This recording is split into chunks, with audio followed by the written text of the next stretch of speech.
Good evening, everyone. Welcome to Live from Beyond, your favorite ragamuffin band of role-playing ragtags.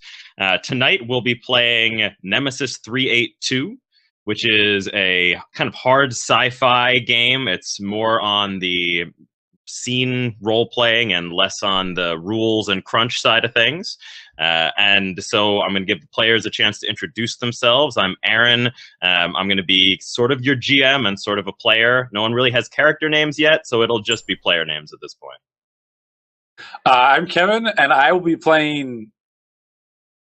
And I get hard for sci-fi. I'm not playing. Good luck anymore. following that. All right. I don't want to play anymore. My name is Kim, and I'm also playing some kind of mystery character. And Hello, everybody. My name is Alex, and I know exactly who I'm playing. I'm just not going to tell you yet. So, Appropriate.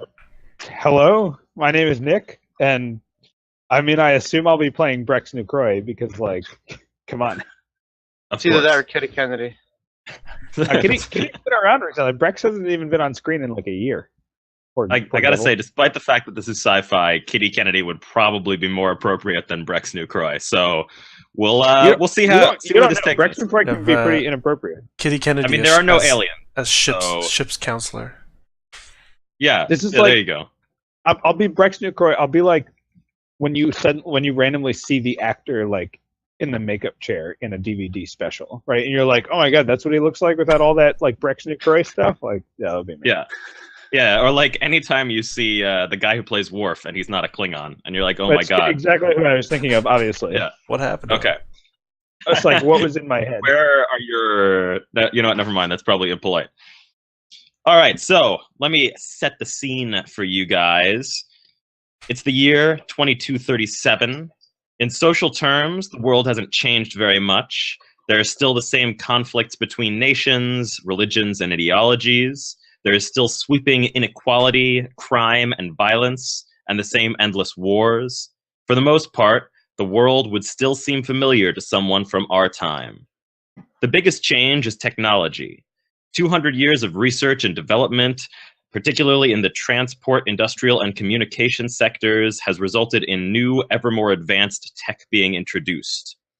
Thanks to corporate funding, exploration of space within the solar system has taken off in a big way, and small colonies have been established on Mars and on Titan. Then came the big breakthrough, a means of achieving faster-than-light travel through a propulsive warp drive. A prototype unmanned spacecraft was successfully sent to a neighboring star and remotely returned later on, and then a new space race began, with nations desperately investing huge sums of money to be the first to send a manned mission beyond the reaches of the solar system.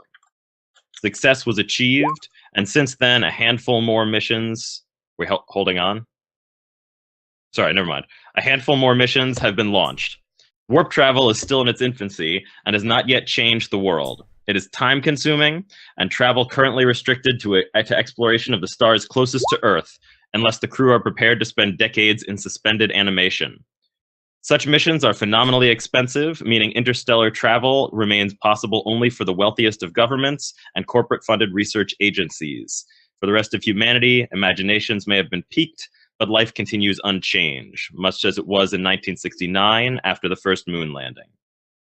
Nevertheless, the data returned from such missions has triggered huge advances in physics and space science, with many questions finally being answered. While some scientists now turn their attention to the perennial question of whether life exists beyond Earth, others have focused on the last true remaining mystery of the universe: black holes. We know that a black hole is a star that has collapsed under the weight of its own gravity, creating a well in space-time that not even light can escape. But what lies beyond a black hole? Would an object entering be simply stretched and crushed to death? Would it fall through into another universe, as some scientists speculate? Or perhaps, as holy men and women suggest, would it come face to face with God? No one knows, and there's only one way to find out: by entering the unknown depths of a black hole.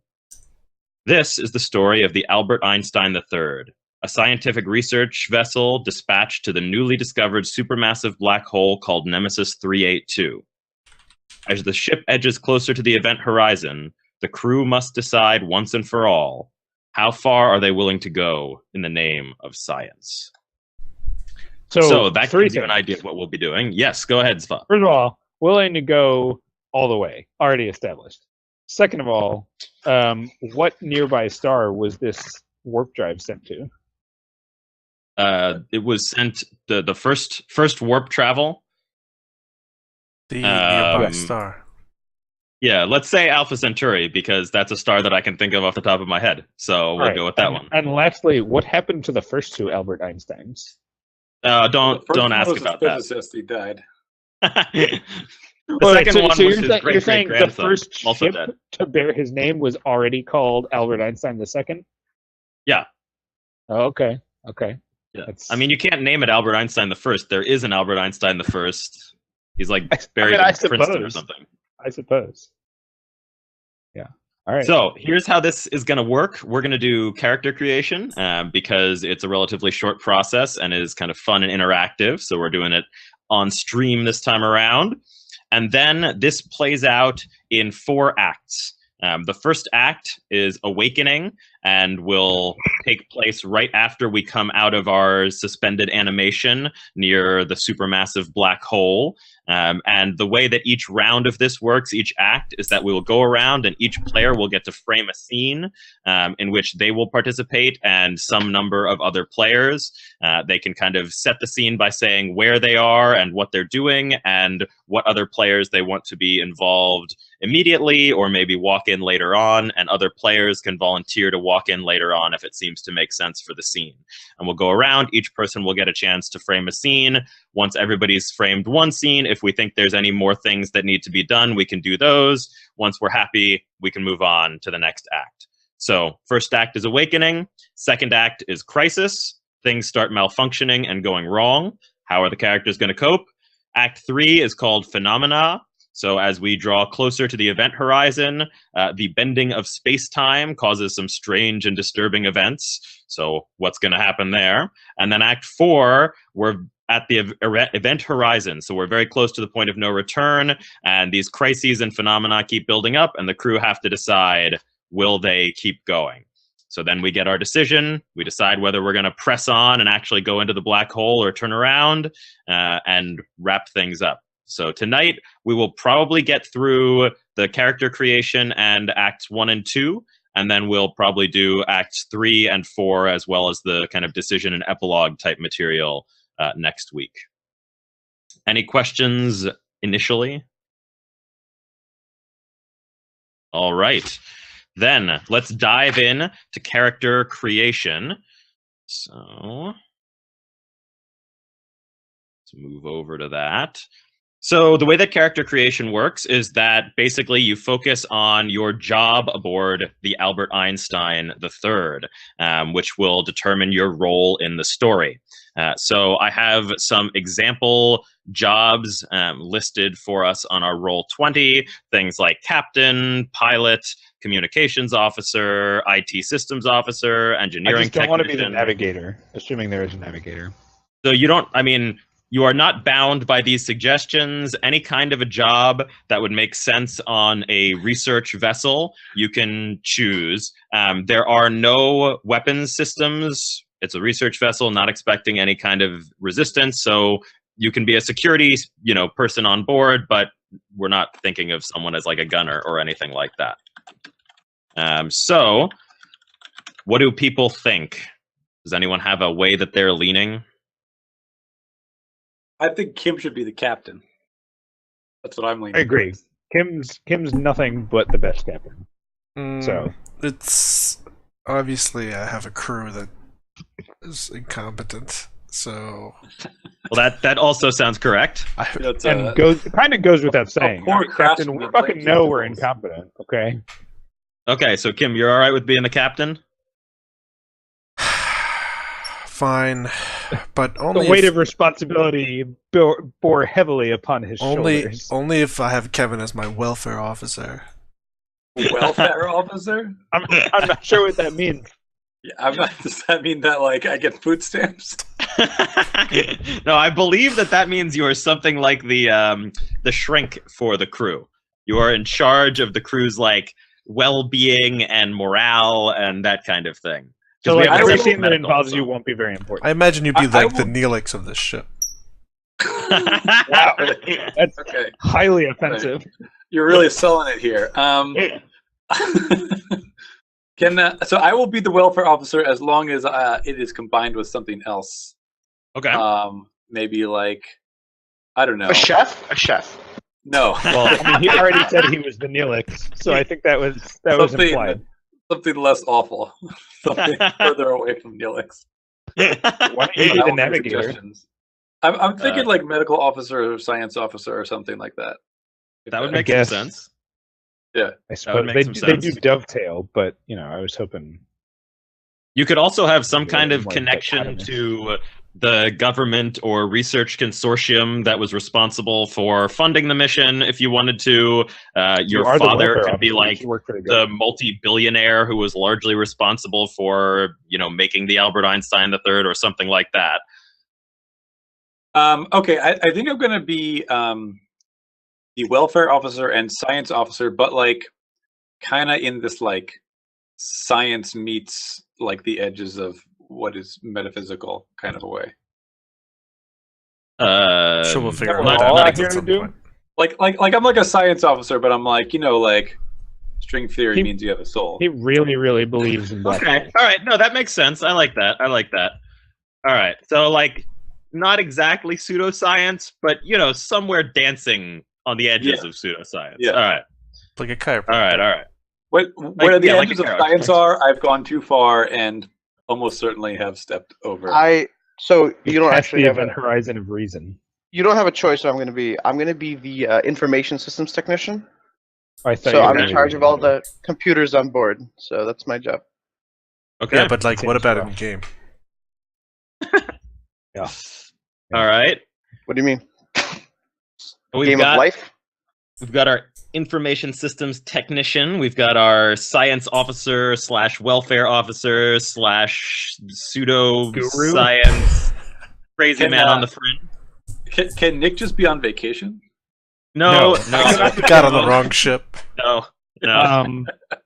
So I know that one of my roles is that I am the government liaison to this vessel. Yeah, that's true. Okay. I really don't want to be the Can- navigator, but I feel like we're can running you out of be- ways to get places. I mean, I mean, we don't have to fill every So- role. There's going to be a so here's ton of the like thing. NPCs. There'll they be a are, couple okay. dozen NPCs who will Couple fill up dozen, all right. of the necessary roles that we don't take. So it suggests that you should have a captain, but Kim and I played this previously at Gen Con, and no one wanted to be the captain, so we had an NPC captain, and then a different player kind of was the commander, because you want one of the players to be a commander. But in this case, it's fairly obvious that Kim will be the commander. So you can be just the government liaison as your role, and I will be the then- government liaison. I am also the ship's composer. Okay, of like music, We don't, poetry. that's not bad actually an prose. official title. All Yes, of it. correct, Aaron. Things that have Yes. composition. Yeah, Okay. exactly. Things that can be So, like, composed. He's good at Essay. like mixing orange juice. I also and make cranberry juice alloys. into the right I mean- composition. It's like one of those Okay, things he's- where like every yeah. Wednesday night we'll have to attend some kind of boring recital in the mess hall that nobody really wants to go to, but Yeah, but the I mean, problem you, is you that do Kevin really always want to do it, organizes you them, just so, don't know like, it. It's like improv by Svafa again. Ugh. No, fucking Svafa. Goddamn Oh, that's good not your meaning. name, that's your Never real my name. My name Yeah, is that's Mike. the problem. Is that yeah. Improv Uh, by Nick. Ugh. The No, I've already All got right, a name. and- I just need to. I will be a junior bridge officer. I mean, Of critical importance in making sure that the small green button gets pressed when it absolutely has to get pressed. All right. just in And, charge of repeating whatever the you know. computer says. Just don't Yeah, press that- it too oh, that's hard. the best. Don't press it Yeah, too hard because that's- those buttons like wear out real fast. So then I have to come around and replace them. So, like, Okay. All right. Don't worry. I will definitely not press that button over and over again and like spill soda on it. I promise. you. Thank you. So now that we've got our roles, the next thing everyone needs to figure out really quickly, and honestly not all that important, but where your character is from. It's an international mission, so you can be from any nationality, race, gender, religion, other human background. You could also be from one of the colonies, so either Mars or Titan. So, figure it out. If you have some kind of accent you want to do, then this is a great place to tie that in. If you just want to represent, like, I don't know, a particular religion or culture or something like that, you can do that too. Hello. So there are no whatever that is in this time period. Hey, Those people- Nemoidian. Yeah, that. None of that. You mean Asian people? Don't. No. Listen, we're not That's- dignifying this with a. All right, everybody. I need some help determining what my character's from. So I'm just close your eyes. Yeah. And, Okay. Well, what's your character? Oh, Put no. yourself in, out in the void, and I'm going to whisper a name to you, and you just Okay. tell me where that lands on the globe. All right. Carter McRaven. Austin, Texas. Irish. Yeah, some kind of southern U.S. All right. I'm Carter Definitely- McRaven from Austin, Definitely Texas. Scottish. Austin, Texas, but like the Austin, Texas that 200 No, years in how the about- you future know has what? been annexed by Mexico. Okay, you know what? I like Austin, but I've also heard the words Lubbock, Texas so many times in my life, and I have no idea where it is, besides in Texas, that I'm going to use that. Okay, Lubbock. And Oh, in you fact, just I made that up. assume that someone watching But it's this also been is from annexed by Lubbock, Mexico Texas. in 2270 or whatever this is. I think In the that's year where Texas 25. Tech is. I have no idea. I'm sure. Yeah, that's where Texas Tech is. Whatever. Okay. Whatever thing. I mean, ish. So you're a Red Raider. I'm Carter McRaven, the Red Raider. Yeah, there you go. Exactly. Okay. This So is the first result from the sci-fi name generator. we've got.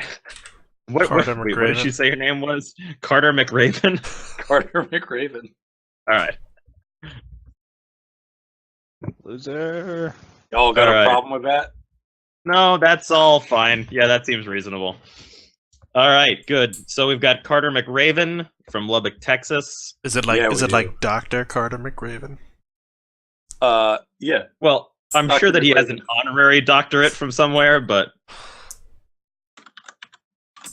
Not like a real one.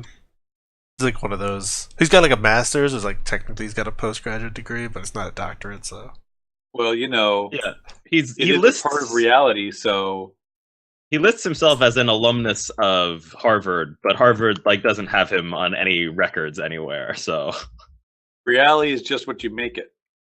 yeah, I mean, energy, matter, all in and out of phase, baby. Right. All right, anyone else drawn to any particular place of origin? I I don't don't really know. want to do any sort of accent, so I'm going to choose like New Jersey. United Okay. States. But your New Jersey accent is like pretty bad, so No, that's the stereotypical Jersey accent, Nick. oh, this fucking All guy. right. And your name is Roland? Oh yeah. It's Roland Mika. M-I-K-A. it's like Roland but without the D. Okay, from New Jersey. Wait, Roland Alright. Mika. Meka. I'm just gonna spell these however I want.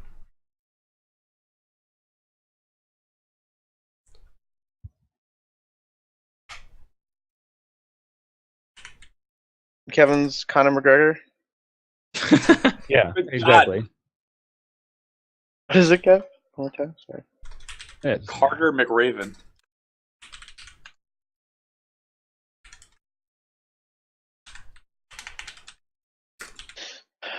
Welfare officer. Sorry, what is Alex?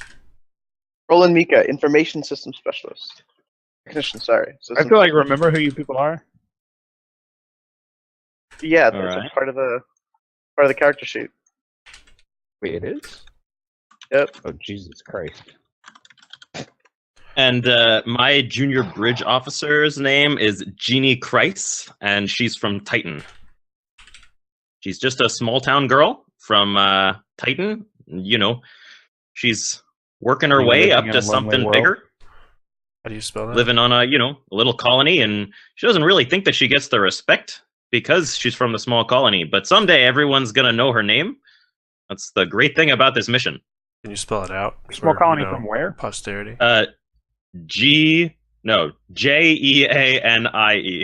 Yeah. Space, and then Christ, like the coach of the Like Real Jesus Salt Lake. Christ? No, K-R-I-E-S. K-R-E-I-S. Gee, Christ. Alex, what are you? What? What is Alex?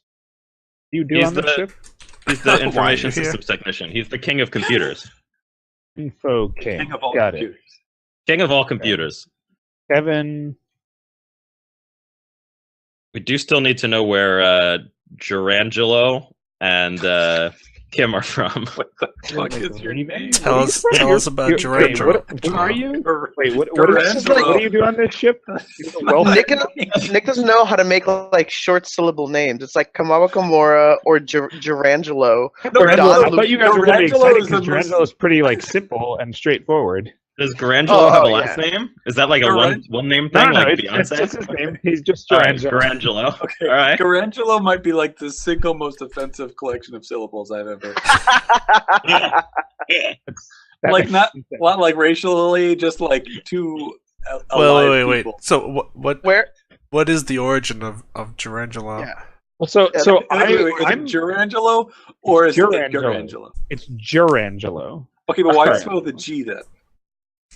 because What a else lot would of it be spelled times with? cheese are soft. What You know, gin, giraffe, GIF, Gerangelo. Wow. Anyway, within reason, I'm willing to entertain opinions about where Gerangelo is from. The outer space. That's like As not a- one of the options.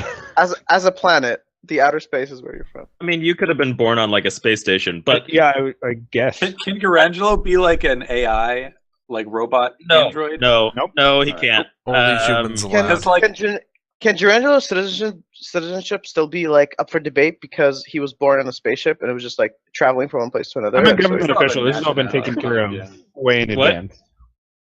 What was You're your what? role again? I said I'm a government official, so this has all Oh. been. Which I'm government? the government liaison to the ship as well as the ship's composer. What are your Mine just says composer. so- what are your political? What leanings? government are you the liaison for? The It's- like Earth government. No, I mean remember that they're specifically said warring I've got it. nations. I've got it. He is from the nation of Antarctica, which has been Oh, good one. established. They only speak Esperanto. Okay. No, I disagree. No. I mean, I Mine- mean, I'm gonna have to not insist.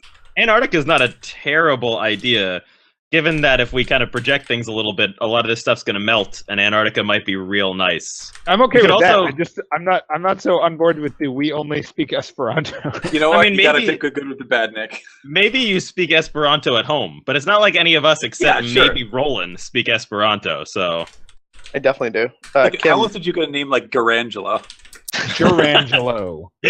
Fucking All right, Carter Garangelo. McRaven. are you okay with Antarctica? Yeah, of course. All right, then we'll figure out the question of Esperanto later. Kim, Even if you Yeah, don't Lance, speak Esperanto, my I want to character's hear. you because he's I racist. want to hear where our captain is from. Right, fair enough. All right. I'm going to be Captain Bobby Durant from Mars. Oh yeah. He's Martian, Perfect. bona fide, Of course he is. born and raised. You say bona fide or mummified? No, Both. I Why think, can't they be I think both? bona fide. What? All right, so we all have names now and locations from where we have arisen. What does everyone look like? Very briefly, generic physical description. Penguin. Penguin. Nope. I'm gonna veto that.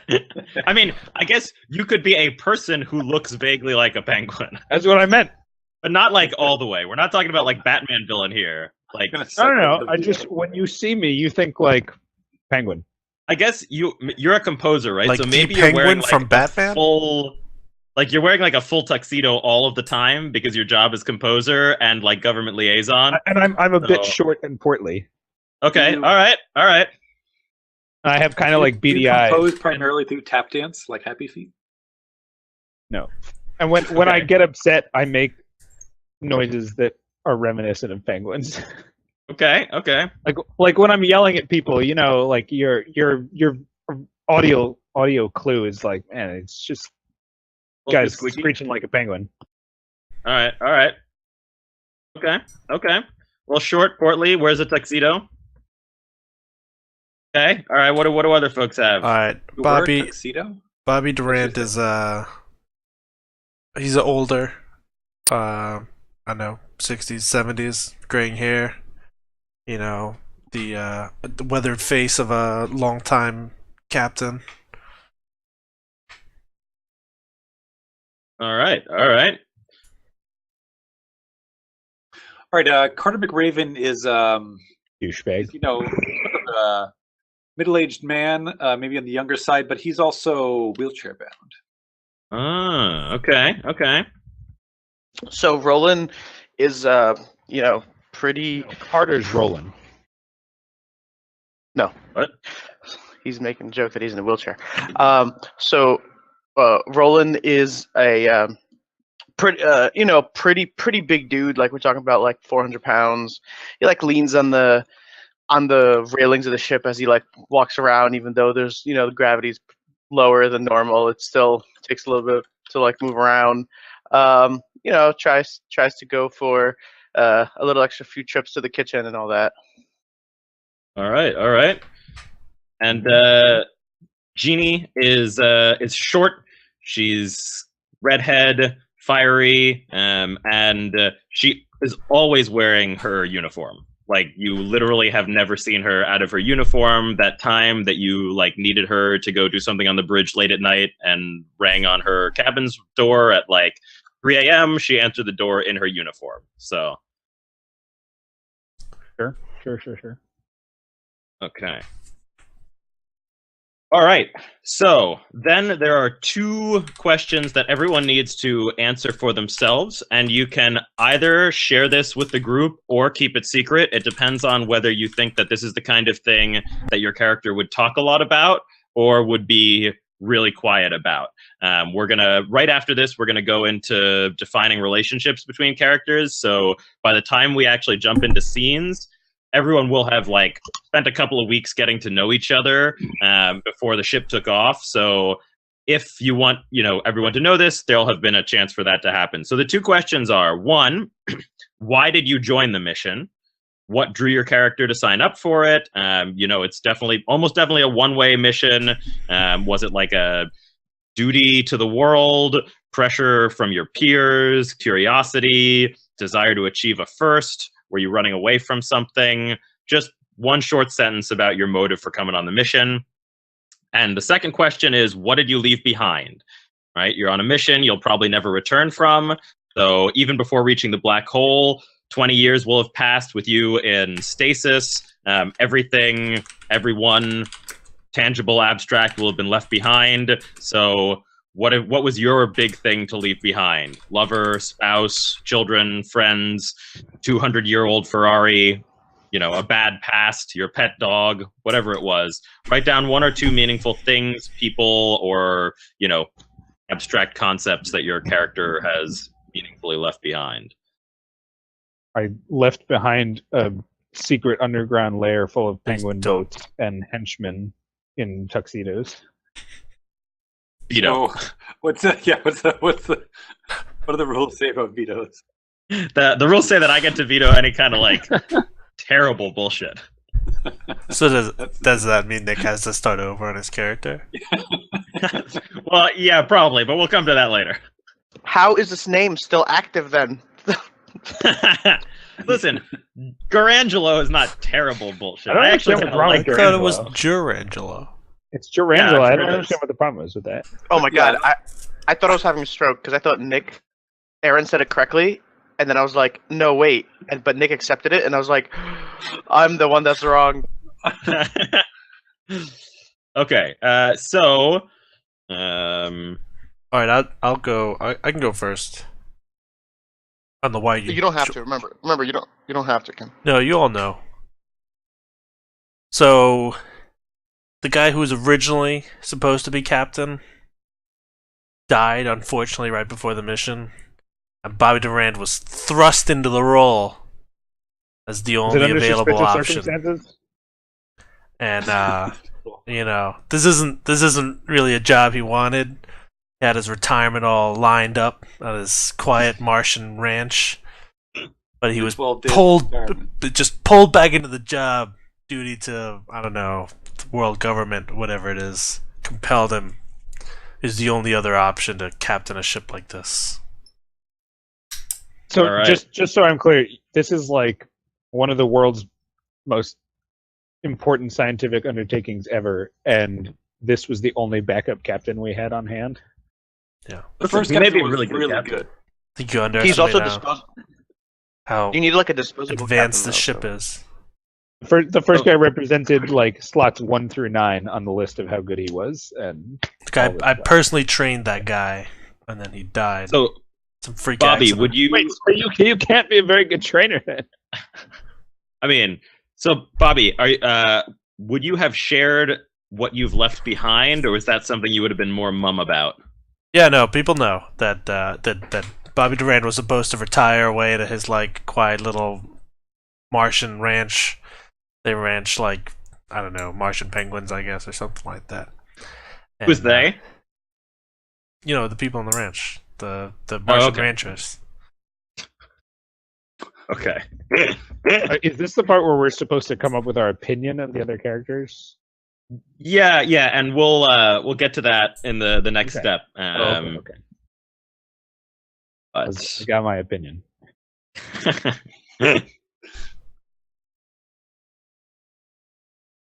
All right, I'll go next. So, Roland always. Can you guys hear me? yeah. That's it. Okay, so Roland always talks about Joanne, which is his cat. That he was really upset because they didn't allow to take the cat onto the spaceship, even though he may or may not have seen other animals around the ship. And so he's really, that was like the thing that he regrets, and he like shows her picture to to whoever will listen about his cat, and about and the other thing is he mentions how even though his family was very judgmental of him, that occasionally he misses his mom's cooking. But he does not divulge why he chose to join the mission. Okay. Cool. Oh, I could go. So Gerangelo is here. He wasn't, necessarily going to be the first to sign up, but the Great Kingdom of Antarctica called upon him to represent their interests on this most important scientific mission, and he answered the call dutifully. But part of the reason that he was not so excited to come is because his life's work and the great undertaking that he has is that he's one of the main controllers of the world's largest zoo, and one of the last remaining such establishments that is trying to keep some animal populations alive this far into the future. He does not want to leave his work behind. Okay. All right, and Carter McRaven. So I'm not sure you would. I'm not sure if this would be public knowledge, but I think it should be audience knowledge that he joined the mission because of existential despair. Wait, he's got ennui? Yeah, I mean more than that. I think he knows all the secrets of the universe, and there's nothing. Wait, sorry. If you know all the secrets of the universe, why are we exploring the black hole? You can just tell us what it is. Except for that. That's the only thing. I mean, I just mean as humanity has learned all of the secrets of the universe, and he has learned them as a scientist. He has determined that life is not worth living. Okay. Really. And he doesn't talk about what left behind, or does he? Does he talk about what left behind? No, I don't think so. All right. And Jeannie Kreis, she in fact was the first person to sign up for this mission when the call went out. She was really eager to do it. She wants to make a name for herself, and she wants to prove that Titan is great, that people from Titan can do things just as good, if not better, than the people from Earth who tend to lord it over the colonies. And she really never talks about things that she might have left behind. She's always talking about how excited she is to be on the mission and how great the mission and important the mission is. So there's probably some stuff that she's missing, but she tries not to let on. All right. Okay, so now that we've got that all set out, the next step is to define the relationships between the characters. So we're going to take turns, and each person will choose another character and kind of lay out how they feel about that character. And this will be a little bit along the lines of you get to add something to the other player's character, but everyone does get final creative control over their own character. So if you say to a person something that totally conflicts with their vision, this isn't like a mandatory yes and situation. You can say, I'm not really feeling that. That doesn't work with what I wanted to do. Why don't we try this instead and try to work it that way? So if you can look at it and say that kind of takes things to the side of where I wanted to go, but like I can work with that, then that's great. And if not, then that's okay, right? You get final control over your own character. So does anyone want to start things off? I do. All right, Yeah. Roland, take it away. All right. So Roland, the first, when he signed up to the mission and first showed up to the ship, people kind of were giving him like side looks because like his uniform is like pretty tight, like in the largest size that they gave him, and the only person that gave him like any time of day is like Jeannie, and that's kind of her fault to begin with. And so like Roland, isn't necessarily the Marion type, but if he had to like settle down, right? If he had to, he would not mind it if it was Jeannie. So like, he tries to talk to her here and there and like find her in the mess hall and all that. But he has a little bit of romantic interest there. That sounds great. All right, I'm gonna go next. I'm gonna go next. Yeah. So, not that it's all Durangelo's fault, but he kind of like he kind of just takes the brunt of it as the representative, because at the time that this mission was being put together, as we all know, the Antarcticans were they were holding the Secretary Generalship of the United Nations or whoever is in charge of this whole thing. And they were the ones who insisted that we pour all of our training resources into this one guy that then subsequently died under mysterious circumstances You're just and bitter, basically. forced Bobby Durant out of retirement onto this mission. And Captain Durant, he kind of has a little bit of disdain for Antarcticans as a result, and Durangelo as their representative kind of gets the brunt of it. All right, I like it. So Durangelo is a little bit standoffish with most of you, but seeing how much Roland loves animals and especially his cat, Durangelo is like really cool with that guy. He's just automatic, just like it's not even like a conscious decision. It's just kind of like if you were to ask him, is there anybody you actually trust or even like on this ship, he'd be like, oh yeah, obviously that guy loves his cat. That's also there was that time I like fixed your water dispenser. Yeah, but like I wasn't even noticing that's what you were doing because I was just talking to you about your cat. So like Okay, good. All right. So Carter McRaven, at his core, truly believes that there is nothing, right? And he finds himself both at odds with and in admiration of was it Billy, the captain? What's his name? Bobby Durant. Bobby, because Bobby's ineffable being does not comport with such a belief. He truly believes that things are worth being. Its life is worth living. So, is the black? He has a vital spark that is both at odds with and admirable to Carter McRaven. All right. Is the black hole just going to turn out to be like a metaphor for Carter McRaven and his inner workings, and by extension, really just like a reflection of all humanity? No, I think Carter McRaven is a metaphor for the black hole. Yeah. It's possible at the end we may wonder who the real monsters are. No. So, well, we always Nobody's wonder ever that. had to wonder that. So, Rapidly becoming pretty um, clear. Jeannie does not like Carter. Jeannie thinks that Carter is like a really bad choice for his job. He's kind of supposed to be like looking out for the welfare of the crew and the morale and everything, but it seems like he's not really into it, all the time. A bit of a downer, maybe.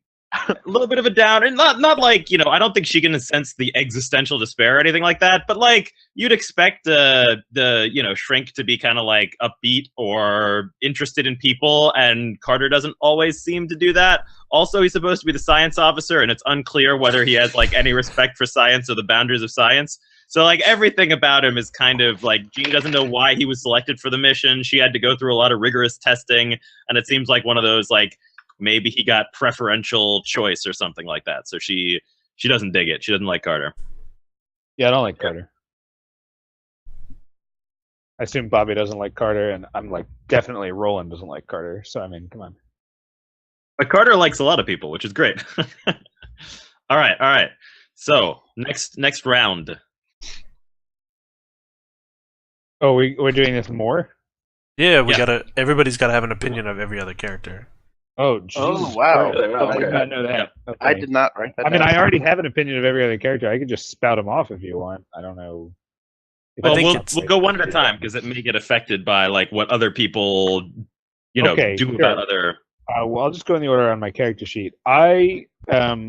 Durangelo thinks that Jeannie seems pretty nice, but she's like a little too overeager, right? She's a little too bouncy and like wants to get stuff done, and a junior officer like trying to make her way. So she's kind of off-putting to him. Yeah.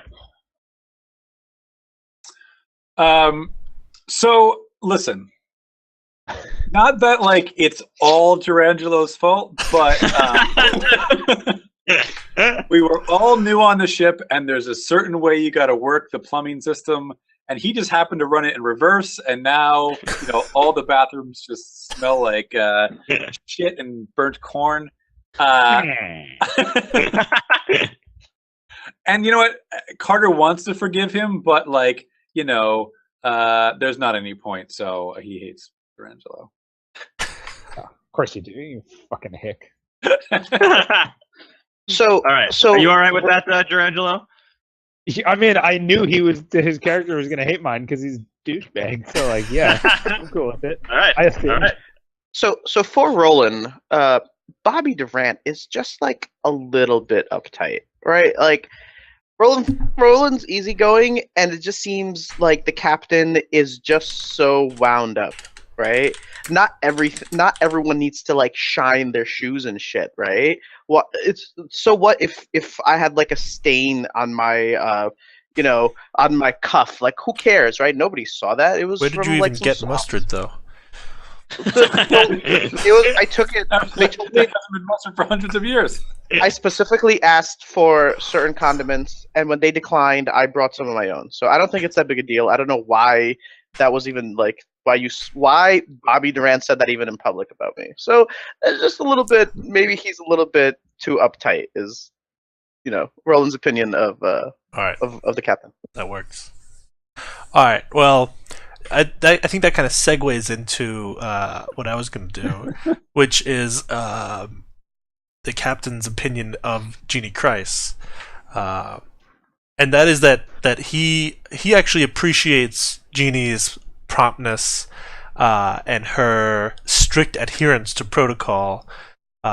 The fact that she's never been like a second late to a duty shift in her career, apparently, and that she can like spout off, like protocols and tech specs and like all the kind of stuff. So he's kind of got like a pretty strong sense of professional respect for Jeannie and her attitude. All right. Excellent.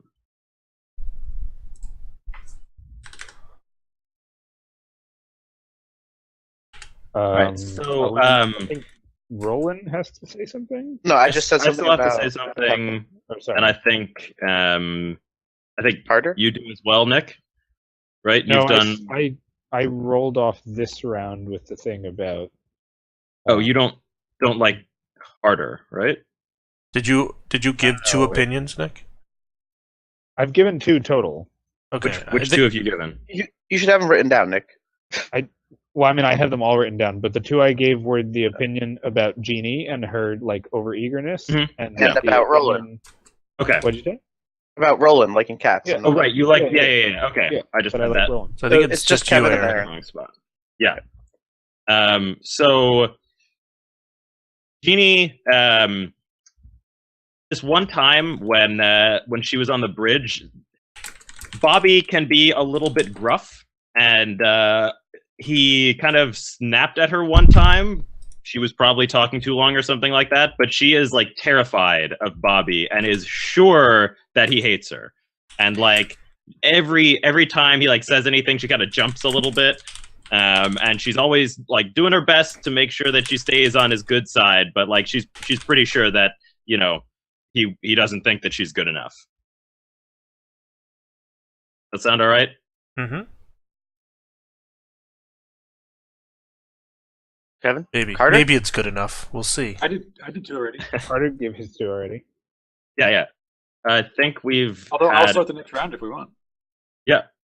All right. So Carter, sort of in a hard to describe way, is similar enough to Bobby, but different enough that Carter actually feels exactly the opposite about Jeannie. So while Bobby is like, you know, confident and has this vital spark, Jeannie has the vital spark, but also just that like edge of uncertainty, that lack of confidence, sort of underscores for Carter the frailty of the human condition and the worthlessness of all thought and feeling.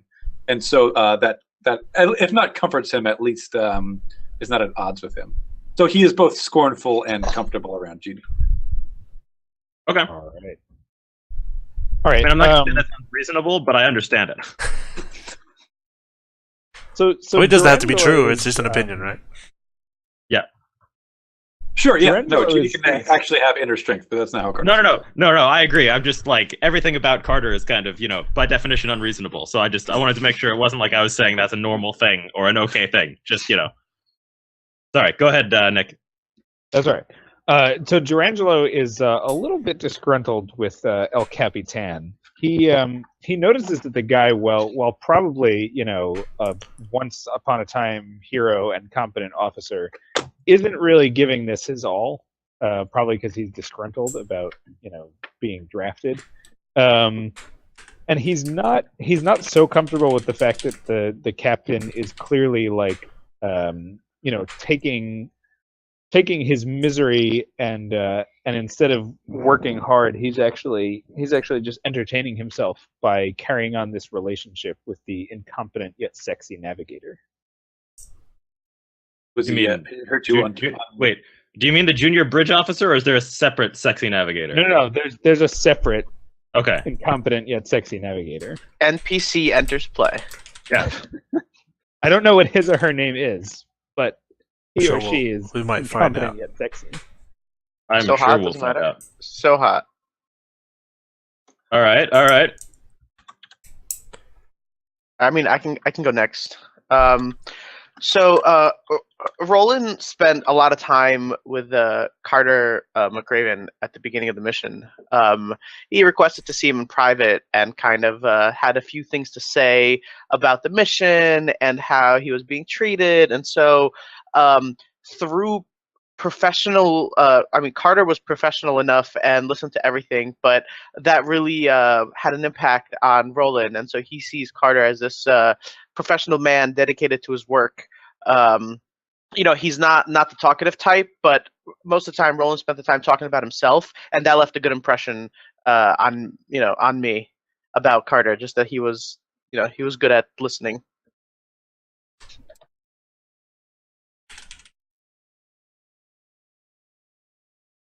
I'm writing good professional impression, if anyone is Good. I'm not keeping. I can't keep track of all these. Like, That's all right. We'll kind of share them around in I know between. what I feel like about So you guys. I'm only keeping Nick. I'm only keeping track of what people think of me and what I think of other people. Oh, I'll just pick that up from their conversation. Okay. And Yeah. slightly Yeah. remembering this. Okay. Good. And let's see. So, how do I feel about Roland?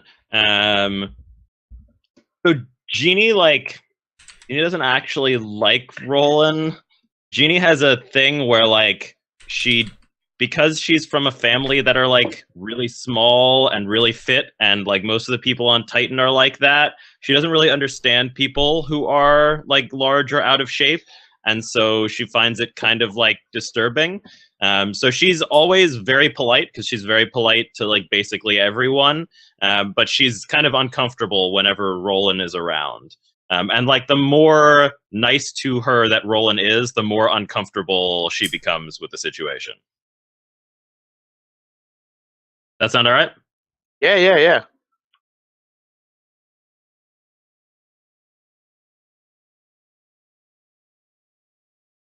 All right, I can go.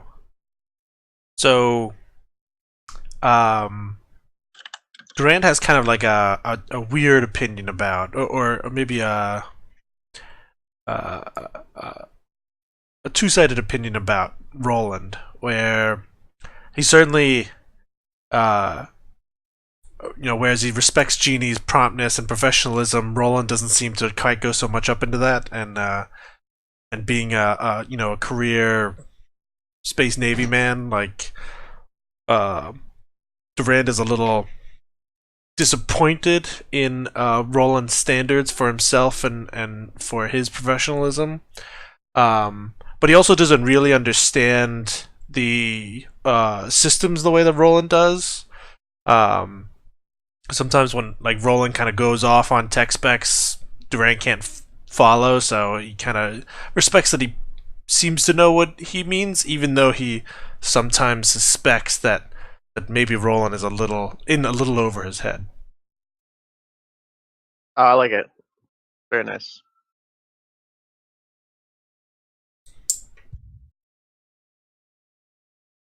My next So, thing is only half formed. So yeah. So Carter is not capable of truly unreservedly enjoying another human being, but maybe as close as he can get is Roland. His complete lack of introspection puts Carter at ease and allows him to forget the undeniable truth of the loneliness of the universe. And despite his objectivity, from time to time he finds himself enjoying Roland's company. In an imperfect way. Okay. Durangelo did a little digging on the crew manifest before he got on board, right? It's his due diligence as a representative of the Kingdom of Antarctica.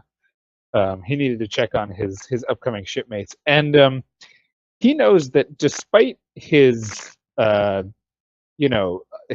his outward, clearly stated attitude of not giving a shit about things, he knows that Carter McRaven is a bit cavalier and actually a little too intense for his liking. He takes too many risks because he doesn't seem to care about life, and he knows that a lot of people are sympathetic towards the Neelix guy because of his wheelchair, but actually he's pretty disgruntled because he knows that Carter McRaven's only in that wheelchair because of the ungodly risks he took at Dead Man's Gorge. For no good reason. All right.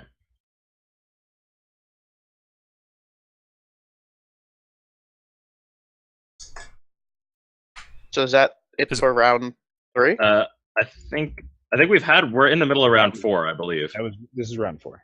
Oh, Nick started round 4. Okay, I'm sorry. No, I think Kim. No, I think have Kim one did. left to give. I have one left to give. Oh, Wait, I don't know how that are you happened. sure? Kim, no. So Kevin's done. 1, Yeah, I'm 2, done. 3, 4. Okay. Kevin's done.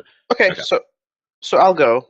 So my last one is Roland's opinion of Durangelo. So Durangelo is he's like too intense about the things that he enjoys. Like Roland doesn't hate Durangelo, but like sometimes Durangelo goes on these like really long not rants, but kind of like explanations of things that maybe Roland doesn't care about, and tries to give like the polite like oh, that's nice, right? But I think it fuels Durangelo more. So he just sort of like sees that as an invitation to keep talking. And so while Roland has no no issues or problems with Durangelo, not a great he doesn't think Durangelo is a great person to like hang out with outside of like work stuff. Yeah. It's called like insightful exposition, but I mean, yeah, it's fine. If you want, we could talk about it. You want to talk about how you feel about it? 'Cause there's some really interesting things you can get into with like human interaction. I'm good.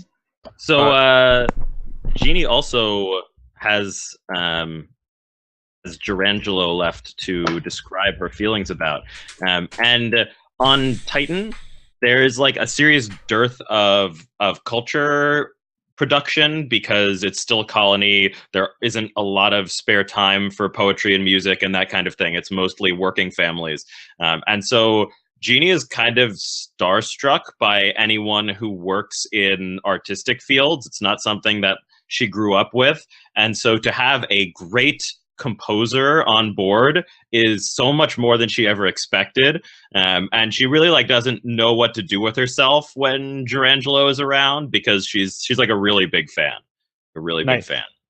I dig it.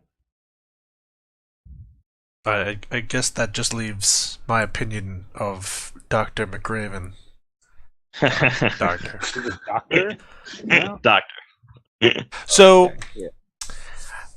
I think from Durant's viewpoint, him and McRaven are kind of similar in a way, right? They kind of seem like, you know, they don't they lack a sense of enthusiasm. So, but they've never really spoken. Actually, they never really had an actual conversation, except this one encounter before they left. They both ended up being in the same bar late at night and ended up kind of sharing a silent glass of fine scotch over just a series of like small nods at each other. Pretty much no words were said. And then we made passionate love. So how did that leave you feeling about Carter, ultimately? Mysterious and manly, I assume. Kind of like respectful. It's kindred spirits, maybe. In Durant's mind, anyways.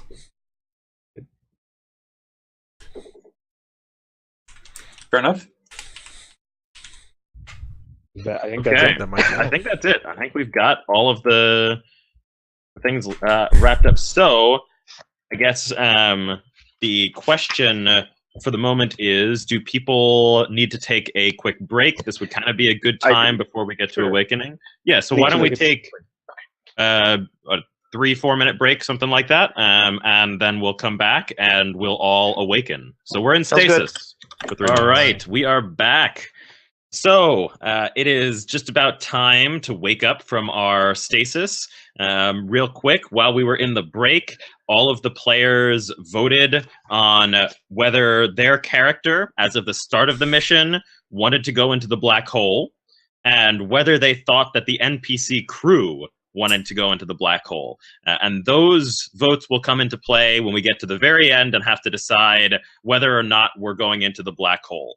Players will have a chance to change their mind on the basis of what has occurred during the mission. The NPC crew will not have a chance to change their mind. So whatever people thought the NPC crew wanted to do right now is what the NPC crew will want to do when we get to the end. But maybe you've seen the ghost of your grandmother and everything has changed. We'll find out. All right. So sad we're going to have to kill all those NPCs. So that is an important thing to note. In the awakening phase, you are not allowed to kill like basically anyone. In the second Sorry, act, Nick. in the crisis act, you are not supposed to kill any of the actual character players, but you are allowed to start killing off some NPCs. But you do have to bear in mind that NPCs are a finite resource, and so if you kill off too many of them, then not only will there be none left to kill off, but also the ship will cease to function.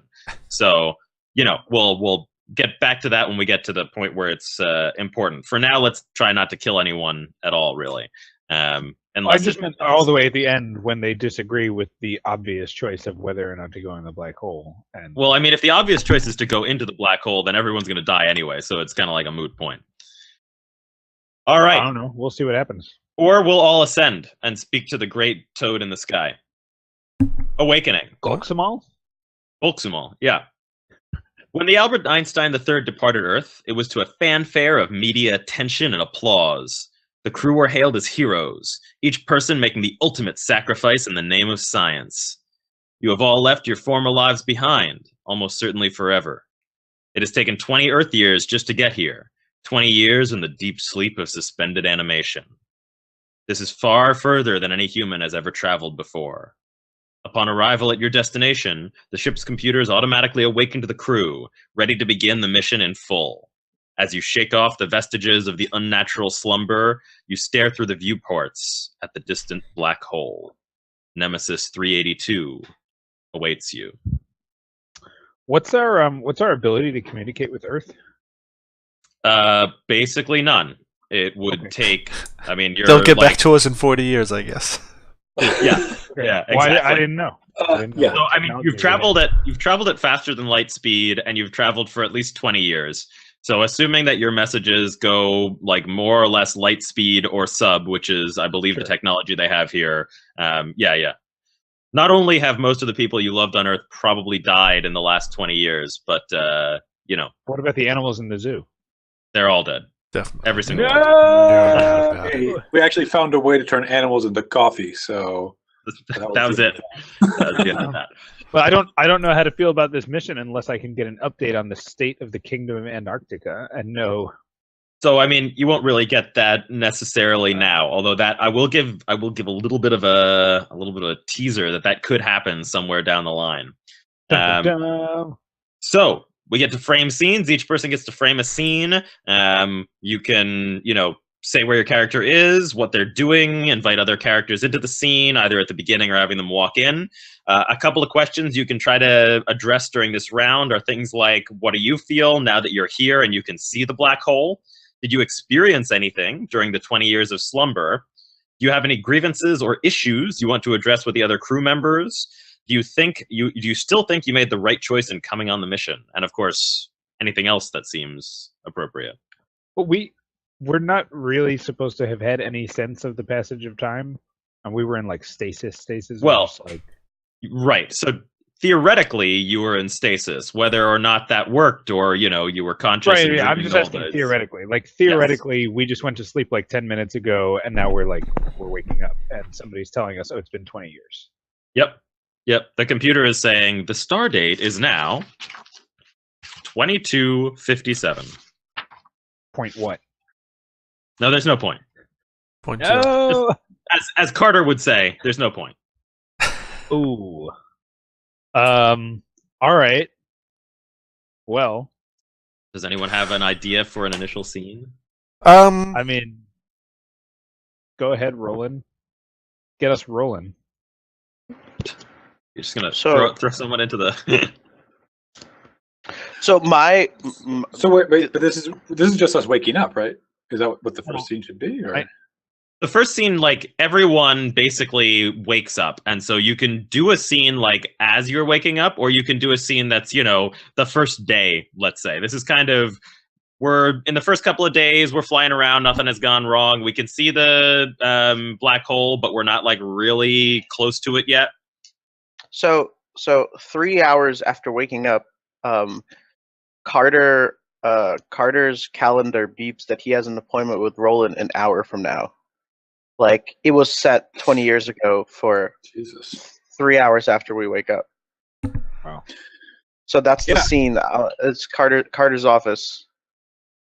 Remember, guys, much like Fiasco, you can have NPCs in your scene, and some NPC who's not there Okay. can just play them. So if you want to add in, like, I don't know, your Let's like do it so instead of your office. Instead of the office, let's do it in the mess hall. Yeah. It's kind of like a public area, so that if people want to like come in and join in, and they can. And Aaron, so from a game perspective, what's like the stop to the scene? So essentially, I mean, you kind of want scenes to have a beginning, middle, and end sort of thing, but the truth is that, like, you see where the scene takes you, right? Like, you should have some kind of thing that you want to establish with the scene. So, you know, you're establishing your relationship with Carter. There was something in particular that you wanted to talk about at this, 3-hour in session or something like that. Carter may have something that he wants to say to Roland, or he may not. And you'll see where it takes you. And then at some point, someone may interject or someone may not. And it'll usually come to a pretty reasonable spot where you're like, okay, that's kind of we've played this out. Okay. Okay. Just before you do the scene, can you remind me what's the wording like of our mission? The stated intent of this ship? The stated intent of the ship is that to discover what actually happens inside of a black hole. And if we're here like studying that, are we supposed to be sending our information back to Earth? So it is unclear, exactly how everything is getting back to Earth. There's supposed to be, like, when you get to the event horizon, like, some amount of stuff will get sent back. But obviously, like, once you go in, there's not necessarily any way of getting anything out. That's kind of the point. So So, like, the captain that got killed, the really, really competent one, he had like this whole plan for how this was not just going to be us sending a bucket into a black hole and then like, well, I hope that ship got to that black hole. But now we don't know what his plan was. Like, right, this could be Event Horizon, the movie, right? This could also be like the first time that you discover Stargates or whatever it is. This could be a ship that like never comes back and no one ever hears of it again because it got crushed into like, minor quarks or something like that, right? Yeah, sure. Okay, cool. Go ahead. Scene us. All right, so the scene is Carter sitting at the table. You could decide whatever you're doing, Carter, and like Roland is walking from like the food court with like a tray that's like filled with like a bunch of food, and he like notices him, and it's like he's like, oh, there you are, and he like kind of starts heading in his direction. So I don't know if you want to have any like food or anything along that line. Yeah, so Carter is just okay, I was trying to think of what kind of alcohol would cite ultimate, depression and the worthlessness of all material. It's got like 4 X's on the jug. No, it's not even 3 X's. It's got 4 X's. Nobody who likes things drinks gin. So Carter McRaven drinks gin. Yeah, that sounds right. You just got a fucking mug of gin. Straight gin. A ceramic mug of straight gin, which is the most nihilistic thing I can think of. Does the mug say "I love Mom"? Because that would it's like from his bank. Yeah. There you go. There you are, Doc. Oh my God, I'm starving. I haven't eaten in 20 years.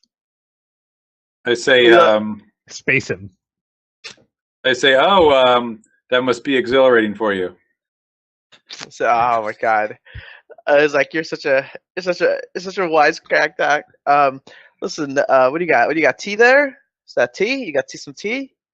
This is gin. My favorite. I can see Carter McRaven's gonna be so much fun. Like alcohol gin? It says, yes. It helps to enliven my experience. I got you, man. We gotta get those calories in somehow, right? Gin, steak, that's correct. Whatever your poison. Are you feeling the way you said you would before we went to sleep, Roland? No, unfortunately not. I thought 20 years would change something, right? We're like here on the other side of the galaxy, and like, sure, the world still sucks. I mean, I don't know what the And what makes you think time changes anything? I guess you always hear that phrase that time changes everything. So I was just kind of, I was hoping. Citation I was hoping all these, all those people that say that, all the psychology types, no offense, are, would be right, but maybe it's not the case. Maybe time doesn't change anything. So, like, at this exact moment, just as you're about to open your mouth, Carter, you see Durangelo just walking by, like, deep in conversation with an NPC. You just said Durangelo, by the way. That's his name, Durangelo. That's his name. Durangelo is the correct way. Yeah. No, it's me. All right. Also, Durangelo. Can you give a name to the person and not refer to them as an NPC? Yeah. Sorry. So Durangelo is talking to Allison McClintock, and Allison's just like a science officer, and she doesn't look that happy about the conversation, but he's like deep into it, and just as he passes you overhear him saying like, Allison, like time really does change everything. Walks on by. As he walks by, I point to him and like give like a questioning like, what's up with that, Doc? Right? Like I say, but the important thing, if anything, is truly can be said to be important, is what you think, Roland. I mean, listen, for as long as we got on this ship, which is hopefully longer than a lot of scientists estimate. I'm just gonna keep on believing that Joanne is still alive. Like, I don't know, 20 years has passed. I know she was 11 when we left, but like, until the news of anything else gets to me, I'm gonna believe she's like in a state of living and dead at the same time. And that belief brings you happiness? Just a little more content than not, I guess. I'd want her here, but she's not. So I assume she's, living. She was living that parallel life with me at the same time. If I was to observe her through a telescope. And you feel your own happiness is somehow important? Yeah, I do. I really do, Doc. I think that's. I mean, I don't know. Well, I believe it's important, and I think that I think you're right. I think my goal is to try to find it somehow. I think it's a Durangelo comes like walking by in the opposite direction with a brand new person, Naveen. And you overhear him, and he's like, just as he's walking by, he's like, Allison was just saying to me that she thought time really changes everything. Like, what do you think, Naveen? And then they trail off. And so Roland watches Durangelo like walk by, and like I say, in the distance he sees like, let's say, Jeannie walk into the mess hall, and he's like, "All right, Doc, thanks for being bright and cheery. I really enjoy our chats." And like, I think just one more thing, Roland. You really think that you're going to find happiness in there? And he'll like gaze majestically out towards the crushing end of all hope. So Roland looks at Jeannie as Carter is saying it, and he's like, "Yeah, I think I will, Doc. I think I will." And that's where I'd like to end the scene. Yeah. All right, very good. Beautiful. Very good. I was moved. Poetic. To vomit. So, does anyone have another scene to jump into? I mean, I don't know if I can do a scene that I'm not necessarily the focus of, but I kind of want to know what's going on the bridge where the captain's like organizing the crew now that we've come out of stasis and it's time to get to work. Well, I mean, you could always like wander onto the bridge to see. Yeah, that was kind of my plan. I just didn't want to. I didn't want to be like the focus of it. I don't know if anybody cares. But yeah, I'm planning on like going on the bridge. I want to see if the crew's like up and at it, or if they're all like in the mess hall being like, "Oh, I'm so hungry. It's been 20 years." Well, you make a scene then. We could in fact have this be like 30 minutes before the scene that just happened, right? Because the scene that just happened ended with Jeannie wandering into the mess. So this could be like what was happening before Jeannie wandered into the mess. She was on the bridge with presumably the captain and the rest of the bridge crew. And before Durangelo wandered down to babble about time changing everything on a couple of occasions, he could go up to as in his position as government. Exactly. On. Yeah. And So Aaron, Durangelo wakes up and he wants to know that things are running smoothly, right? He's here to make sure that that's working. Go on. What? Continue. I finished my sentence. I'm good. Okay. What did you want to say? I just want to say, Aaron, like, don't feel obligated to continue the scene with Jeannie and Roland. It was just like my way of like exiting. No. Okay. All right, so Alright. I guess Nick, Okay. form your scene. Who's there? All right, so Okay. my scene is I'm stepping onto the bridge. The captain is clearly there. The incompetent yet sexy navigator, whose name Kim is going to tell us, is there. I don't know what it is yet. And I'm assuming Jeannie's there and a couple of other like bridge officers. All right, sure. Did you say, hold on? So sorry to interrupt. Just want to take things down. The two NPCs that you walked by with, one was Allison McCraney. Is that right? No, it was Allison McClintock. Okay, McClintock. A All right, science and she was a science officer, and the other NPC was Naveen. Naveen. And And, Naveen Andrews. Naveen Andrews. And did we hear what he does or not? We don't know. No, I mean, he had on like an officer's uniform, but Durangelo was just talking to him. I don't even know what he does on the ship. Okay. All right. Sorry, Kim. Sure. Yeah. So, I guess right as Durangelo walks onto the bridge, you hear Durant say, "Lieutenant Christ, what is the status of the reawakenings?" As far as I can tell, sir, everything is in order. All of the crew seem to have awakened successfully, and of the 37 who are on board, only 3 have reported to the medical chambers, saying that they have any kind of hypersleep-induced problems, most of them headaches and things of that sort. Sir. But is there a line at the bathrooms? And the rest of the ship systems? I'm doing my best. Everything shows mostly green, sir, but I haven't seen systems officer Roland since awakening, and so I'm not sure about the computer systems, sir. Well, get him up here for status. As Bobby turned around, he sees Durangelo. Yeah, I'm stepping onto the bridge. And his face turns kind of in a slight grimace. He says, "Can I help you?"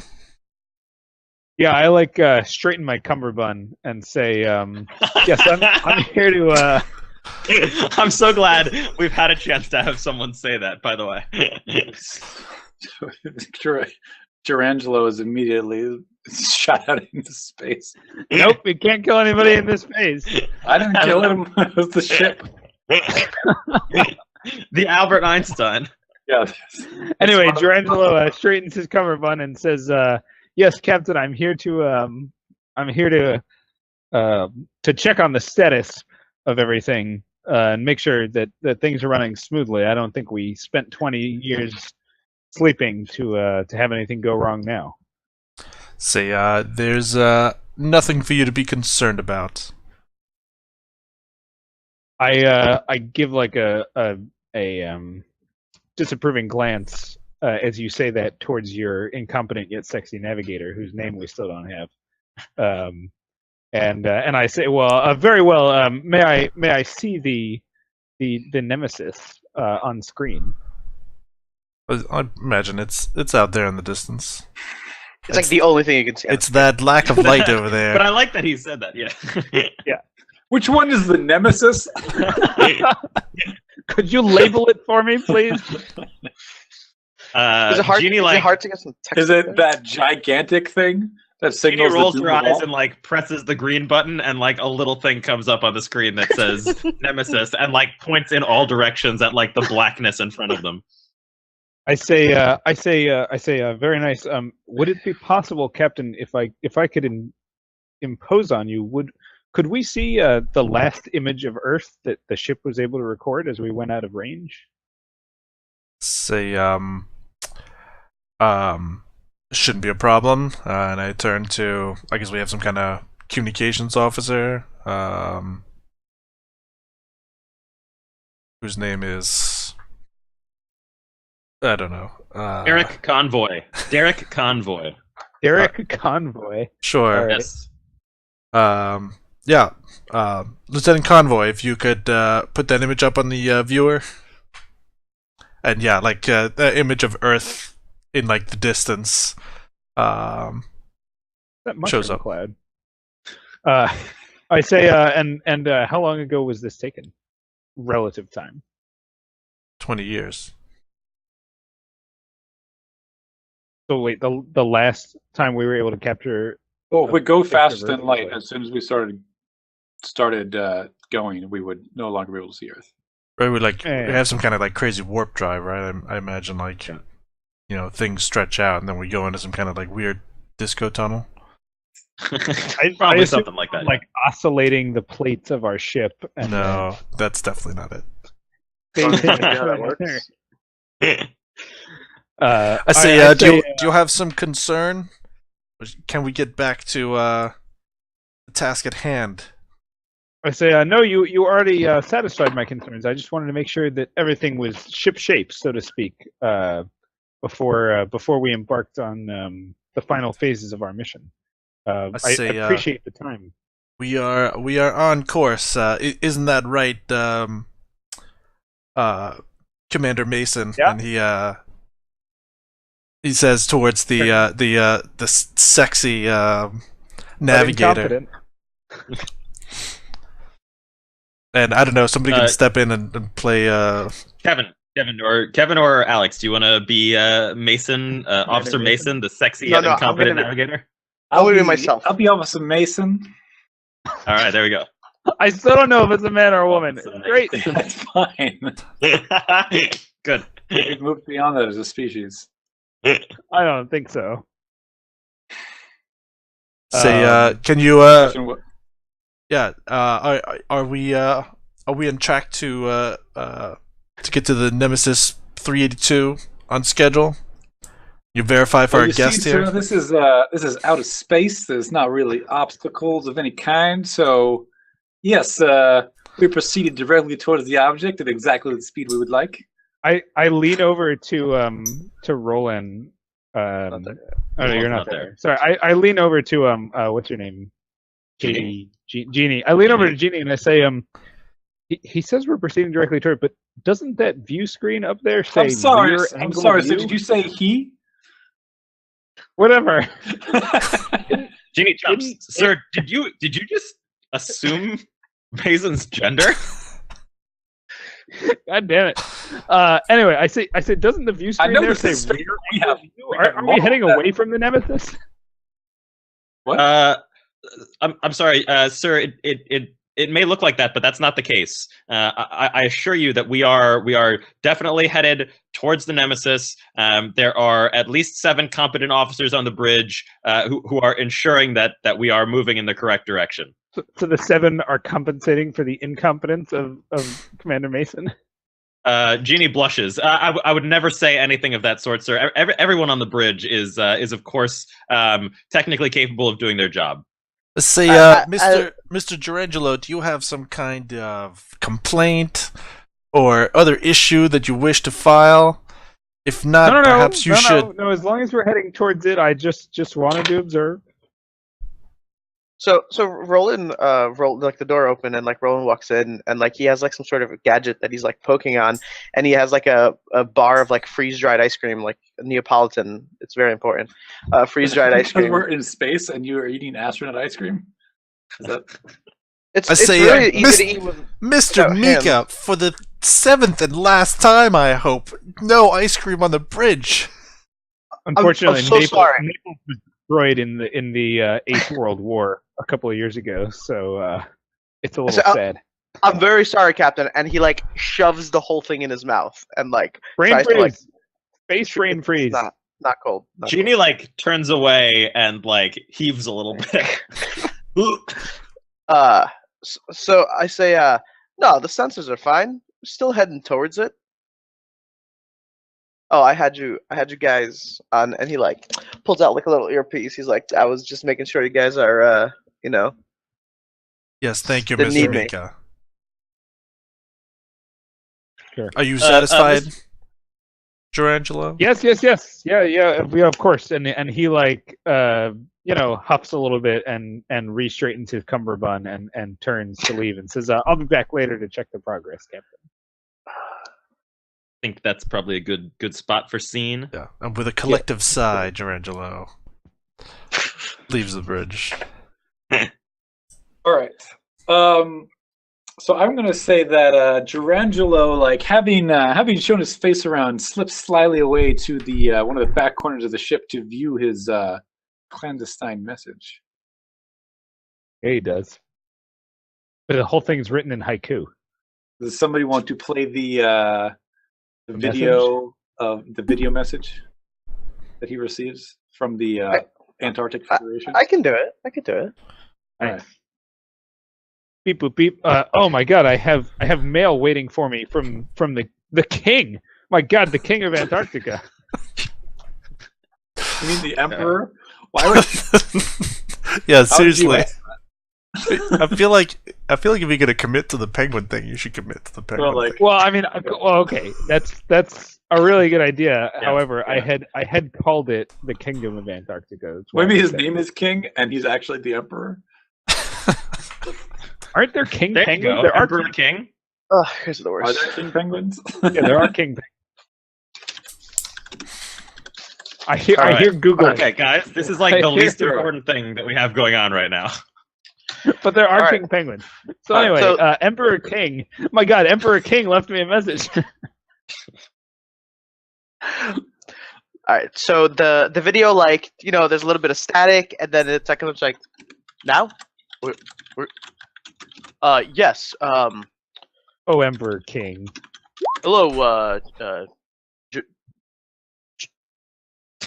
Durangelo. This we're glad that you've chosen to take on such an important mission. The entire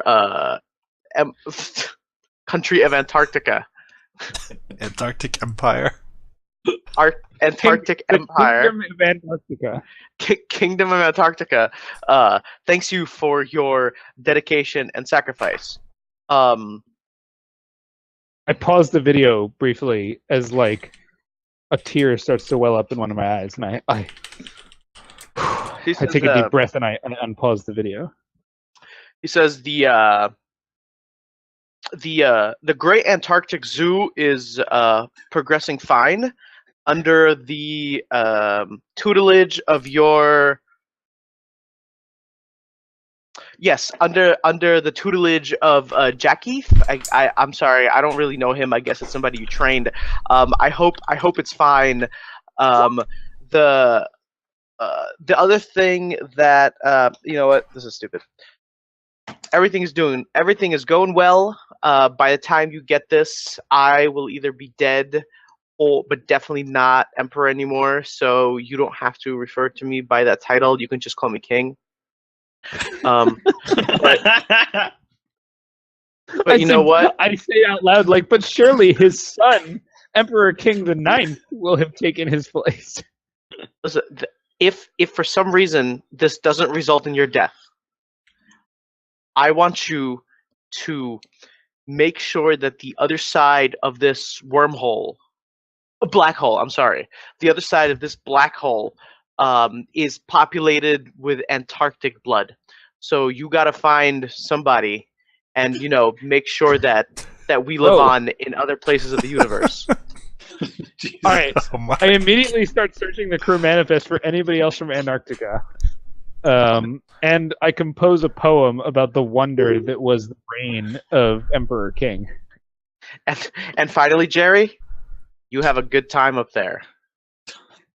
and like the message like shh, and like disappears. Yeah. As it statics out, a tear finally rolls all the way down my cheek as I start composing the poem about Emperor King, and I say, what if he's right? What if that incompetent buffoon was right? What if it's not just a black hole, but it's also a wormhole? And then Okay. All right. There we go. So, yeah, we know a little bit about what's happening in Antarctica and about Gerangelo's new drive to procreate and, resume the species on the other side of the black hole. So There we go. that's Commander Mason was pretty attractive, but I'm not sure it can help me with this. again, appropriate pronouns are probably they, them, not it. All right. Okay. So let's see. We've had Gerangelo, Carter, and Roland have done scenes so far. So Genie and Yes. You want to go? something. So yeah, actually, I'm going to follow up on the scene that Roland and Carter had, but not with Roland, with Carter.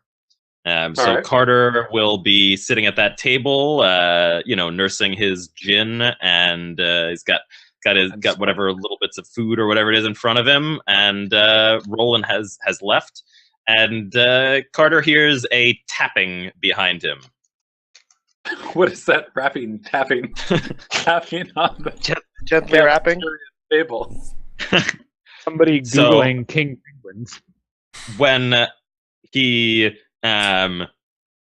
he turns, he sees Jeannie is standing there. Her arms are crossed, and she is tapping her foot on the floor. And she says, "Dr. McRaven, I am sure that I don't have to tell you that according to Protocol 67 of the Earth Exploration Authority, it is forbidden to drink within 16 hours of awakening from cryosleep."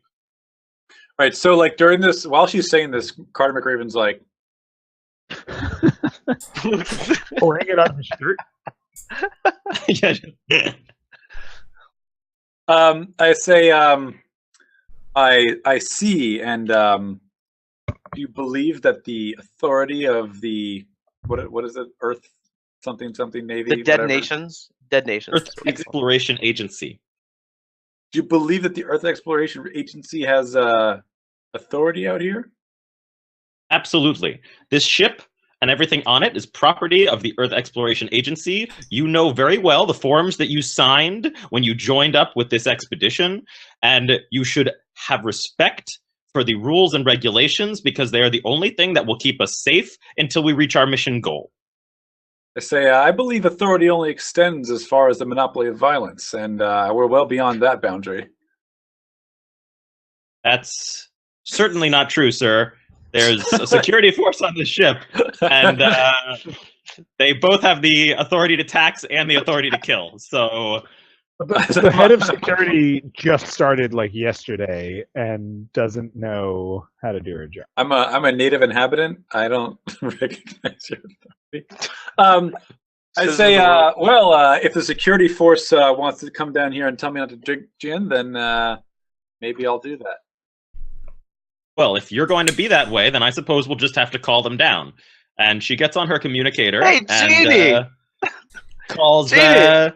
Like Roland's like waving at you from like 8 tables Jeannie away. like stiffly nods and smiles and continues to get out her communicator and call security chief, who has a good name for the security chief. I got one. I have Jeffrey Smitchy. Jeffrey Smitchy. You think you had a good one? Yeah, Listen, where's the good one? This random name getter is the best. All right. Chief Smitchy, I require security in the mess hall. There is someone who is in blatant disregard of Protocol 74. Kim, can you Wait, I thought you play said Chief 67. Schmitty? What? All the same. Oh, Chief Smitty? Can you play Chief Schmitty? Sure. Yeah. Like I'll send a team down right now. Thank you, sir. I'm glad someone around here knows what they're doing. 30 seconds later, Smitty and like one other guy comes through the door. Like expecting there to be like a brawl in the mess hall or something like that. And looks confused. Everything looks Taser's normal. out. Chief, this man is drinking hard alcohol not 3 hours after we've awoken from cryosleep. You So the guy that- surely are aware. The guy that's with Schmitty, like, silently, like, puts a flask into his pocket. Like, the guy that came down with Schmitty, like, very quietly, like... I like the way you Surely. think this is exactly what I was about to say, because I was going to play the other guy. There you go. So you are aware Oh, it was perfect. that this is against regulations. This is, Christ, come on now. The guy hasn't had a drink in 20 years. We're about to dive headfirst It's been into like a black 10 hole. minutes. Maybe you can cut the poor guy some slack. I will cut him some slack in 16 hours when he has passed the point where it might stop his heart. All right, well, They say our hearts are going to be turned into spaghetti in a couple of days. What does it matter? Well, it matters that you theoretically have some kind of vital job to fulfill upon this ship, or so I've been told. And so the loss of your ability to fulfill that job, if it exists, would compromise the ability of the ship to complete its mission. Say, I thought you were supposed to be cheerful, Ginny. What happened to that? I am cheerful, sir, and I will thank you not to call me by my first name. does that? The Smitty says, one like, other come guy- come on now. Say, McRaven, why don't you at least brown bag it or something, and we can all just get along here. Yeah, there's no open carry on the Albert Carter, Einstein Carter, third. Carter looks at Ginny and says, I think that's disrespectful. Can't say that. All right. All right, the one other guy says, Dr. McRaven, were you intoxicated when you went into stasis? They say, the only way to avoid a hangover is keep drinking. And That's exactly my point. yeah, I'm trying to give you an out here. collective hangover might kill me. It's possible that he was intoxicated when he went in. Therefore, since it's only been about 10 minutes, he should keep drinking now through the 16-hour window because that's what's going to keep him alive. If that's the case, then he should most certainly go down to medical and be supervised during this unorthodox procedure. Listen, They he's say, a doctor. Jeannie, perhaps you need a psychological evaluation. It would be pretty unfortunate for you if you were deemed unfit for duty. I don't believe that you have that authority, Dr. McRaven. Fucking Neelix. Say, perhaps the captain might think differently. Fine. Be that way. Just know, if you die, that I told you so. And I say, Jeannie, stamps her foot and, walks off in a huff. And you could definitely say something, but she's, definitely also walking off in a huff. All right, I'll Just, yeah. You could just cheers her. You just cheers her. Yeah, I'll just raise my glass there. And she is going to stare daggers at the guy who came with the security chief, but smile and pat the security chief on the arm. And the security All chief right, kind of he smells a gin, and you can see his face go what the hell? Yeah. The other guy doesn't care. He takes his flask back out as soon as Jeannie turns her back. So I think we have enough time to do one more scene with Kim. Yeah, we Kim's can last get- scene. All right, get we'll Bobby's do. get I'm gonna man. make it kind of quick. It's gonna be just Durant and Roland. Durant's in his captain's quarters, and Roland's been called in on some kind of tech issue. Oh yeah. Roland walks in, just with the gadget. There's nothing, not eating anything. You can definitely see some crumbs in his beard a little bit. Say, look, I think there's some issue with the personnel records, Mr. Mika. I need you to double check. What's wrong? Say, if you look right here, I think some of the personal details might be off. And as you come around the view screen, you see that it's Lieutenant Mason's profile there. And as you read across the line, it says country of birth, Antarctica. Oh, damn. yes. I say, let's take a look here. Let's see. Let's do some. I'm just gonna do a quick SQL injection here and re-rally the ports to the IP addresses. Let's see. Yeah, this definitely looks like there was some sort of tampering going on. I don't know who did it, but Initiate the auto destruct. Say, there's no way that's correct. I know from my own personal interviews that Lieutenant Mason is was not born down there. Whoa. He said, no. Hold on. No, it's right. Look, it was changed. I think the first time it originally used to not say Antarctica, but now it does. I think it was a correction made by the EA as we were shooting into space. I think they did it remotely. I think they wanted you to have the correct data. No, I mean, I discussed this with Lieutenant Mason, and I would have known. There's no reason I don't wanna, for them to lie. I would have been able to tell. I'm not. I know a South Pole when I see one.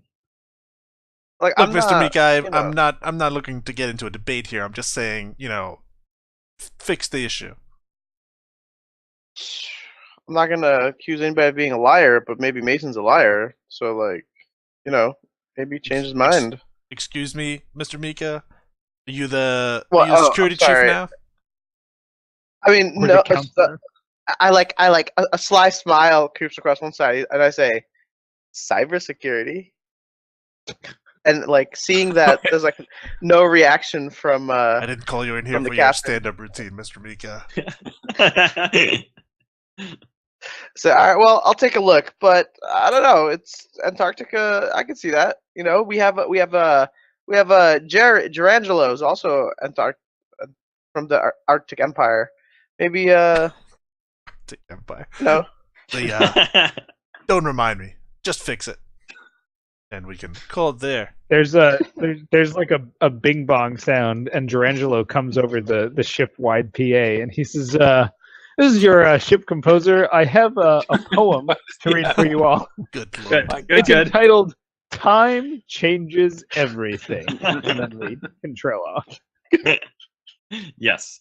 All right. Excellent. So that's where we will stop for today.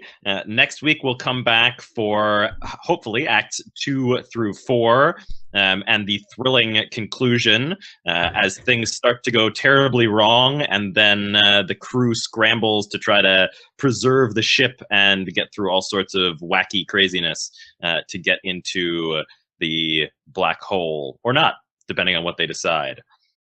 So, thank you guys for joining us tonight. I hope you had a wonderful time. If you are watching us on Twitch, make sure you go over and check us out on the YouTube. It's YouTube/Live from Beyond, I believe. Correct me if I'm wrong on that. YouTube.com. .com/Live from Beyond. And if you're watching us on the YouTube, please, one of these times, come watch us on Twitch. We're live Tuesday nights, 7:30 through 9:30 Eastern, and we'd love to chat with you in chat. The Twitch is twitch.tv/Live from Beyond. Have a great night, everyone, and if you don't catch us next week, happy holidays.